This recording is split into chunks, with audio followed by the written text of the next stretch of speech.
paz do Senhor, povo de Deus, louvado seja o nome do Senhor Jesus Cristo. Mais um Desperta Crente, receba esta poderosa palavra no dia de hoje, 22 de maio de 2024. Deus é fiel o tempo todo.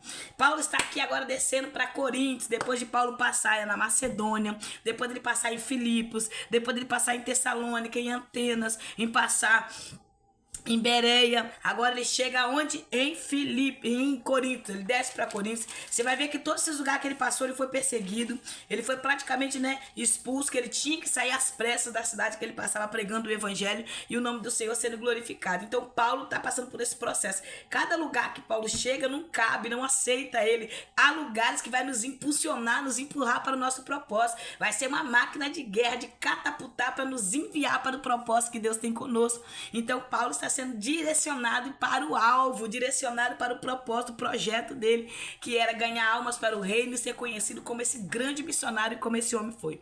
Então aqui no capítulo 18, agora ele chega em Corinto, depois dele sair de Atenas, depois de ter passado tudo aquilo que ele viveu, passou por Bereia, onde os bereanos receberam a palavra, mas judeus religiosos e invejosos, ciumentos vão perseguir, e agora ele chega aqui em Corinto. Quando ele chega na cidade de Corinto, ele deixa para trás depois de todos aqueles acontecimentos e chega em Corinto. Quando ele chega em Corinto, ele vai conhecer um judeu chamado Áquila e uma sua esposa chamada Priscila, natural do Ponto. Encontrou um judeu chamado Áquila, natural do Ponto, que tinha acabado de chegar da Itália, juntamente com a sua esposa Priscila, pois Cláudio havia baixado um decreto intimando que todos os judeus se retirassem de Roma. Paulo então foi visitar. Paulo vai visitar esses irmãos que provavelmente se entregaram ao Senhor Jesus em Roma, mas ali aqueles judeus religiosos ciumentos, com muito ciúme, com a inveja terrível de Paulo, começa aquela perseguição contra os servos do Senhor, Eles fazem aquela, que sacode o mundo pela palavra. E ali Cláudio faz esse decreto que os judeus tinham que ser expulsos de Roma e todos tiveram que sair. Ou saíam ou iam preso, ou iam mortos, então tinha que sair. Saíram de lá. E aqui Paulo vai encontrar Áquila e Priscila. E aqui começa agora o ministério de Áquila e Priscila junto com Paulo. Mais dois missionários preciosos na obra do Senhor. É tanto que na carta aos Romanos, no capítulo 16, que é o último capítulo da carta, Paulo faz menção do nome dessa mulher e deste homem de Deus. Faz menção de quão importante era eles para o ministério de Paulo. E aqui eles vão se identificar, porque eles tinham a mesma profissão, tá? Irmãos, não fui chamada agora, mas você tem que ter uma profissão, você tem que ter um trabalho, porque o evangelho não vai para me enriquecer, para me deixar rica, Eu faço a obra do Senhor, eu mexo com a conferência, mas nós temos o nosso trabalho. Meu esposo tem um comércio dele que ele trabalha, eu vendo as minhas roupas, nós temos nosso trabalho, nossa sobrevivência. Não temos um ministério para poder extorquir o povo. Eu não vou pregar dando valores, cobrando, eu não. Então a gente precisa entender que ministério que Deus nos confia, a gente precisa ter claro que todo obreiro é digno do seu salário, mas esse aí não é desculpa que a gente tem que usar para extorquir a obra de Deus, não. Já falamos sobre isso em outros vídeos, Não vem ao caso, mas aqui eu estou só trazendo um parênteses aqui. O verso 3 diz assim: e perceberam que tinha a mesma profissão, Paulo passou a morar e trabalhar com eles. Eles tinham a mesma profissão, trabalhavam na posição de fabricantes de tendas. Então eles construíam casas, Naquele tempo era tendas. Eles eram construtores. E eles se identificaram, ficaram juntos, tanto na obra do Senhor, quanto trabalhando ali para se manter, se sustentar. E assim todos os sábados, trabalhava a semana toda, sábado ele pregava na sinagoga no final de semana. Olha só, ele vivia trabalhando e conciliando com a obra do Senhor. No sábado pregava do mesmo jeito. Ele ia na sinagoga, convencia judeus quanto gregos que Jesus era o Filho de Deus. E ali as almas iam se rendendo. É tanto que o texto aqui no verso 13 diz assim, o verso 11 diz assim, e assim Paulo permaneceu ali durante 1 ano e 6 meses, ensinando a palavra de Deus ao povo. Paulo passa ali pregando na cidade de Corinto, 1 ano e 6 meses pregando a palavra. A cidade de Corinto vai acontecer uma revolução, irmão. Aquele lugar vai se virar de cabeça para baixo, porque Paulo vai pregar a palavra, o povo vai se converter. Ali vendia muitos falsos ídolos, muitos falsos deuses na igreja, ali na cidade de Corinto, na cidade do Ponto, da galáxia. E ali, aquele povo vão se entregando, eles vão queimando seus livros de feitiçaria em praça pública. É algo que acontece. É a igreja de Éfeso, estou confundindo aqui as igrejas.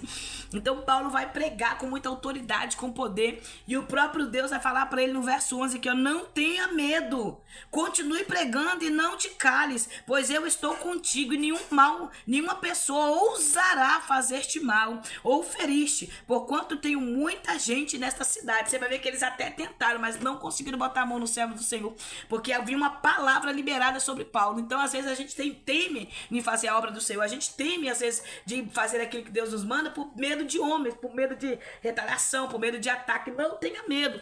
Irmão, Satanás tentou até o último minuto da conferência. Até o último segundo da conferência, Satanás tentou me caluniar, levantaram falso testemunho contra mim, falaram, inventaram conversa, mas fizeram tanta coisa, de tudo quanto é forma. Nós somos atacados, o carro da gente quebrou, ficamos sem carro, já é para 2 semanas sem carro já, e ali a batalha espiritual, guerra, a gente depende do carro para a obra do Senhor, tanto para a obra do Senhor, quanto também para trabalhar, porque o emprego do meu esposo depende do carro, porque ele trabalha com entrega também. Foi batalha, a gente firme, e o Senhor glorificando o nome dele, porque quando tem uma palavra liberada de Deus, ninguém impede o agir. Então Paulo vai juntar com Áquila e Priscila, vão continuar fazendo a obra do Senhor.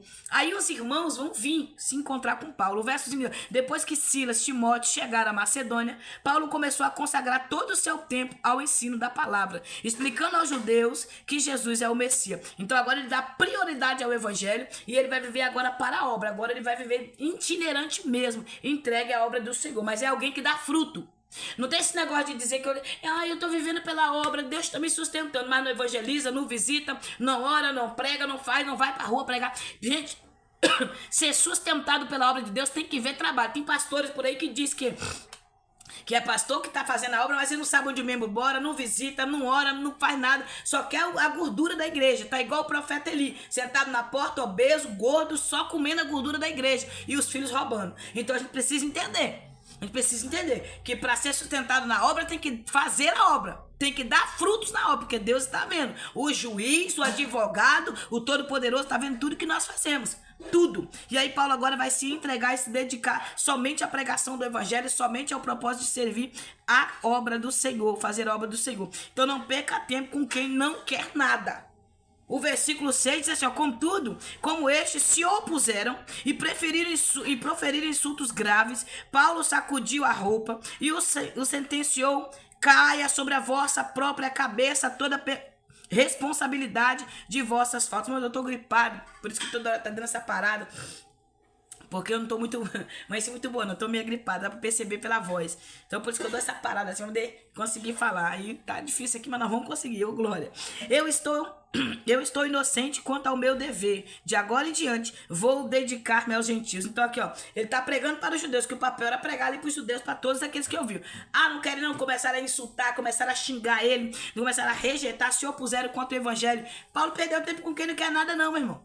Paulo sacudiu a poeira dos pés e foi pregar para quem quer ouvir. Esse é o problema atual. As pessoas estão jogando as ovelhas para fora e alimentando bode. Dando alimento para bode. Bode não quer nada. Não dê pérolas a porcos. Tem pessoas que não quer. Tem pessoas que não quer o evangelho. Quer viver mesmo no pecado, na podridão desse mundo. Quer viver nas práticas mundanas. Pessoas que gostam de viver assim. E Paulo aqui sacode o pó da sandália e vai pregar para quem quer ouvir. E saindo da sinagoga, Paulo dirigiu-se à casa de Tício, justo, um homem que obedecia a Deus e que morava ao lado da sinagoga. Olha só, na sinagoga não quiseram. Lá na casa de Deus, na igreja, onde era para receber, não quiseram, começaram a insultar. Então o que acontece? A casa do lado abriu as portas e falou, prega aqui dentro. Aí dentro eles traz pra cá. Então, irmão, tem pessoas que sempre quer. A irmã que não quer, não, o de cá vai querer assim, irmãos. A obra é de Deus, é assim, não pode parar, tem que continuar. Paulo vai começar a pregar ali na casa desse Tício, desse homem justo, temente ao Senhor. Cristo, administrador da sinagoga, creu no Senhor, e ele e toda a sua casa, e da multidão dos coríntios ouviram muitos crer. Esse homem aqui, ó, esse administrador da sinagoga aqui, Crispo, nós vamos falar dele aqui na frente, ele creu, se entregou ao Senhor, e a obra do Senhor foi sendo pregada, e Deus fala com Paulo, o encorajando. Nosso Deus é encorajador, irmão. Você pode ver que Paulo, onde passava, Paulo encorajava o povo, ele sempre voltava para encorajar os irmãos. Esse é o verdadeiro cristão, esse é o verdadeiro chamado, esse é o verdadeiro missionário, o verdadeiro homem de Deus, que foi ortogado por Deus, levantado um pastor que tem coragem, que ama as ovelhas e que encoraja. Então esse homem tinha a mesma característica de Deus, de encorajar o irmão, que o Senhor vem aqui no verso 9 e diz para ele, não temas, continue pregando, eu tenho muitos aqui nessa cidade. Tem aqueles que já eram convertidos, tem aqueles que iriam se converter. Havia muitos ali ainda que precisavam ouvir a palavra de Deus e ser salvo pela palavra que sairia da boca de Paulo. Precisava pregar. Eu lembro que aconteceu uma situação comigo, deixa eu ler esse verso aqui, ó. Verso 14, ó. No momento em que Paulo daria início à sua defesa, Galho administrou que pegaram Paulo, né? E levaram ele ali no verso 12, quando porém Galho era procônsul da Caia, os judeus se levantaram unânimes contra Paulo e conduziram ao tribunal. Levaram ele para poder ser açoitado, preso, protestando. Este persuadiu, dizendo que ele estava persuadindo, iludindo o povo, ludibriando o povo a acreditar em alguma mentira, mas que não era mentira, que era verdade, que Jesus é o Filho de Deus. Este persuadiu esses homens a adorar a Deus de uma forma contrária à lei, no caso da religiosidade deles, né? Então estava fazendo acusações contra Paulo. No verso 14, quando Paulo ia se defender, Galho, ele percebeu, antes de Paulo começar a falar, ele se levantou e falou assim, ó, se em realidade que houvesse o judeu alguma afronta grave ou crime, certamente com razão eu os ouviria. Entretanto, visto que se trata de uma questão de palavras e nomes, olha só, em nomes de sua própria lei, ora, resolvei isso em vós mesmo, pois não quero me dispor a ser juiz desses assuntos, e ordeno que fossem expulsos do tribunal. Aqui Galho vai perceber que era somente inveja e ciúmes dos judeus perseguindo Paulo. Você vê que ele fala, tô vendo aqui que você quer por nome, era disputa de nome, porque sabia que Paulo é mais conhecido, o povo ouvia Paulo, as pessoas se entregando ao Senhor, eles tomados de uma influência satânica de ciúme, porque queria paralisar Paulo, porque é assim, irmão, a pessoa enciumada, invejosa, contendeira, ela vai contaminando pessoas, ela sai contaminando uma outra, para tentar fazer com que aquela pessoa seja neutralizada a parada. Eu lembro que uma moça, uma irmã, ela me perseguiu muito, e aí eu preciso conversar com o pastor, com a situação, ela queria me botar, ela me perseguia, ela me caluniava, ela falava mal de mim, ela se levantou contra a minha casa, contra a minha família, e ela queria me colocar no lugar dela, só que eu novata na fé, bebê na fé, caminhando ainda, não tinha experiência, eu estava assustada com tudo aquilo que estava acontecendo, porque eu não sabia que pessoas dentro da igreja podiam fazer aquilo que aquela mulher estava fazendo, e ela levou até o pastor, chegou lá, as coisas que ela fazia, ela falava que era eu, as coisas que ela falava que era eu. Gente, eu nunca esqueci aquele dia, eu olhava pro pastor, eu não sabia o que falar, e eu vendo aquela situação, eu nem acreditava, tudo que ela falava e que ela fazia, ela estava dizendo que era eu que fazia, porque a pessoa invejosa, ciumenta faz isso, foi uma experiência que eu tive, então hoje eu sei lidar com pessoas mau caráter, sei lidar com pessoas caluniadoras, ciumentas, invejosas, intriguentas, pessoas que são mau caráter. Gente, pessoas mau caráter é terrível, pessoas que têm dupla personalidade, pessoas que na frente é uma, por trás é outra, pessoas que têm máscara para todos os ambientes, é terrível. E eu saí dali com a experiência, eu nunca esqueci daquela experiência que eu tive. Eu fiquei tão assim, horrorizada com aquela situação, porque tudo que aquela moça fazia, ela falava que era eu, porque ela tinha muita inveja, ciúme, mas só que não era só comigo. Pode avisar, puxa o histórico dessas pessoas que você vai ver. Você não vai ser a primeira pessoa que eles perseguem. Você não vai ser a primeira pessoa que eles tentam parar. O histórico deles é negro. Já vem numa caminhada de perseguição, numa caminhada de calúnia, de defamação. São pessoas malignas. São pessoas que estão ali mesmo, somente para isso, para perseguir, caluniar, invejar e contender. Então aqui Galho percebe, não, isso aqui não é coisa séria, isso aqui é inveja. Isso aqui é ciúme. Aí ele expulsa logo da sinagoga, vai resolver entre vocês. O que eles fazem?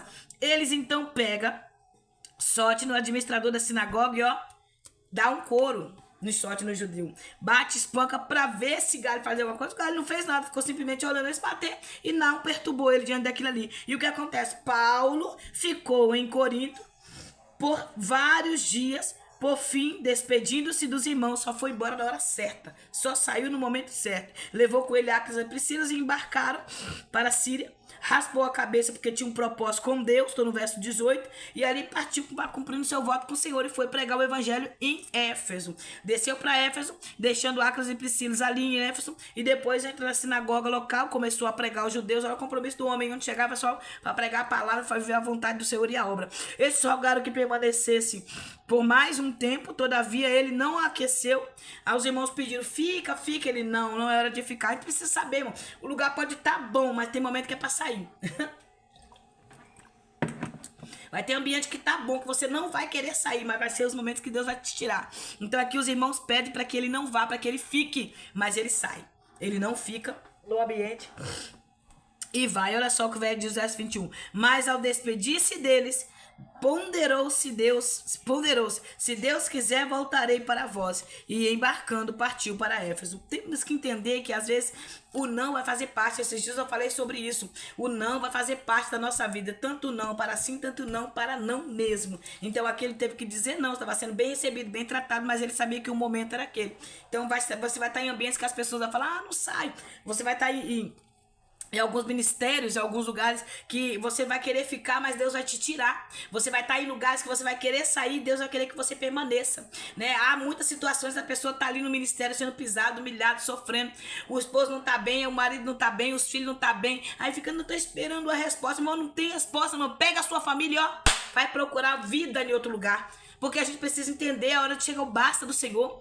Tem que saber a hora do sim ou não. Sabe que o lugar tá ali. Irmão, se eu tivesse essa sabedoria que eu tenho hoje, eu não teria sofrido tanto em alguns ambientes, em alguns lugares que eu fiquei. Se eu não tivesse a sabedoria que eu tenho hoje, eu não tinha sofrido tanto. Porque muitas vezes a gente se torna pessoas religiosas em algumas áreas da nossa vida e nós não podemos ser religiosos. Às vezes tem alguém sofrendo ali naquele lugar, pedindo, esperando, Deus vai falar comigo. Deus já falou há muito tempo, tá esperando morrer mais quem pra sair? Tá esperando perder mais quem pra sair? Tá esperando mais quem ser humilhado, ser tocado, entristecido, ferido pra poder morrer de vez pra sair? Quer sair sozinho ou quer sair com a família? Ah, se eu tivesse sabedoria que eu tenho hoje, eu teria sofrido menos. Eu garanto que talvez meus filhos estariam na presença do Senhor. Claro que eu sei que tinha um propósito do Senhor permitir esse afastamento deles. Mas eu garanto que se eu tivesse saído de alguns ambientes, meus filhos talvez estariam um pouco mais tempo na casa do Senhor. Mas, infelizmente, a gente temos que viver tudo aquilo que Deus preparou e assim nós vamos. Então, aprenda. Há momentos que você vai ter que dizer não para pessoas. Então, chega esse momento, diga não e pronto. Amém? Lê o verso 21, onde ele despede dos irmãos e vão. Assim que chegou a Cesareia, subiu até a igreja para saudá-la e depois desceu para Antioquia. Olha só a vida deste homem, obra do Senhor. Havendo passado algum tempo em Antioquia, Paulo partiu dali e viajou por toda a região da Galáxia e da Frígia e encorajando todos os discípulos. Pode ver, irmãos, o verso 23. Sempre encorajando a igreja, sempre fortalecendo a igreja, sempre fazendo com que as pessoas se disponibilizem à obra e fiquem na obra do Senhor. Enquanto isso, ele deixa ali e ele vai voltar para Efésios. Então, eu vou encerrar aqui porque eu não tô muito legal. Tá muito difícil gravar. Eu preciso tossir, respirar e tá muito difícil pra gravar. Então eu vou parar aqui, tá bom? Amanhã eu volto em nome de Jesus. Eu creio que eu vou estar boa em nome do Senhor Jesus. Essa gripe já caiu por terra, já bateu em retirada em nome de Jesus. Porque Deus, ele é fiel a todo tempo, amém? Então eu vou encerrar por aqui, irmão, porque tá muito difícil continuar. Se você ver, eu não tô conseguindo nem concentrar direito. Eu acho que tá me dando febre também. Mas Deus é bom, o tempo todo Deus é bom. Meu coração ainda continua grato, muito grato ao Senhor por tudo que Ele tem feito. Eu não achei gripe que vai me desanimar e vai me fazer ficar triste, não. É assim que eu sei que o Senhor tá no negócio. Deus é bom, amém? Deus abençoe sua vida, obrigado pela confiança. Continue firme comigo aí nesse propósito de chegarmos ao céu, oh glória. Desperta, crente, não deixa nada te distrair. Olhe para Jesus, olhe para o alvo, o autor e consumador da fé. Se você nesse momento tá passando por batalha, por luta, por dificuldade, saiba que nessa dificuldade, nessa luta é Deus te dando confirmação que Ele é na sua vida. Deus abençoe, que a graça dele continue nos fortalecendo. Eu peço ao Senhor que o Senhor derrame todas as bênçãos do céu sobre a sua vida, toda a sorte de bênçãos sobre a sua família, sobre a sua casa. Ore por mim, eu oro por você, juntos nós chegaremos ao céu. Dá o like, compartilha e nós estamos juntos. Senhor amado, Pai querido, louvamos o teu nome por tudo que o Senhor tem feito. Muito obrigado, Pai, porque nós estamos respirando, estamos vivos, estamos de pé. E eu louvo o teu nome por tudo que o Senhor tem feito. Permaneça conosco, Pai. Nos ajuda, no nome de Jesus. Amém. Deus abençoe.